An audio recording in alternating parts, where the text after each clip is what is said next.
You got some room left. Yeah. Here. There. Where the radiator fans are literally... you could almost fit your finger between the radiator fan shroud on the front header. Almost. And to get the rear headers to clear the power steering, you have to like bend all the power steering lines around them. So the designation of this engine is... KFze. KFze. Yeah, you guys, there was the KF and the KL, 2 litre or 2.5 litre, and then there were DE or ZE versions, and that was the slow one or the fast one.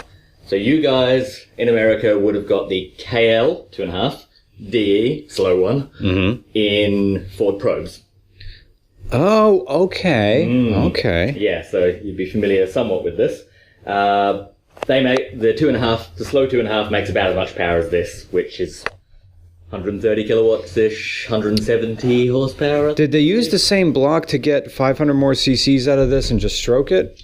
Or I think it's a different bore and stroke, if I recall correctly, but it is the same block externally. It's the same casting externally. Okay. You cannot really tell the difference between them without checking little things, and anywhere a 2 litre will fit, a 2.5 will fit. The real weird thing about it, though, is it's just like strangely inappropriate for any road car application. I have this theory that they may have built it for some kind of like endurance racing series or something like that originally and then abandoned it. Because weird things like has a really short stroke, 70 something mils.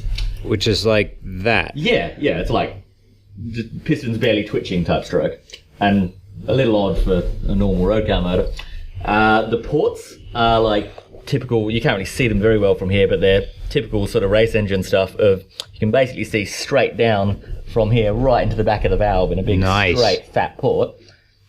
But then weirdly, it's got this intake manifold which doesn't flow particularly well and has a weird, has a multiple length setup as you get with 3 different lengths. And I think that's to try and take something that was an absolute talkless wonder of a race motor and to turn it into a road car motor was partially doing it that. Where a lot of engines would just have like main bearing caps underneath the crank, the whole bottom half of the block comes off just in one giant casting. There's this huge, massively overbuilt, stiff casting holding the crank in place, which... Yeah. Again, the whole bottom of the engine is the main bolts. Exactly. Which, again, why would you do that in a random how for an engine with this, well, to be kind, not too much torque, needs to control the crank to that degree. Yeah, I can only assume that it was meant for some kind of race application where it was going to sit at high revs for a really long time. The story supposedly goes that when they first built them, they threw them on a dyno, sitting in them at $8,000 for like a couple of days straight. Yep. I really don't care.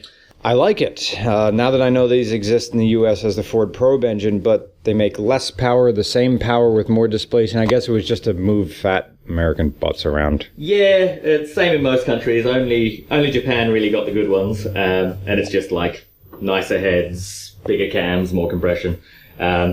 But basically anyone who modifies them gets the slow ones going as good as the fast ones anyway. Okay. If you pull it apart.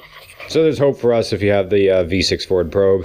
You have this engine with half a liter more displacement, but you need to do some work to it to make it sing like this one does. Whereas the work done to this one is put the motor in there, put headers on it, put an exhaust on it, done. Done. Literally it.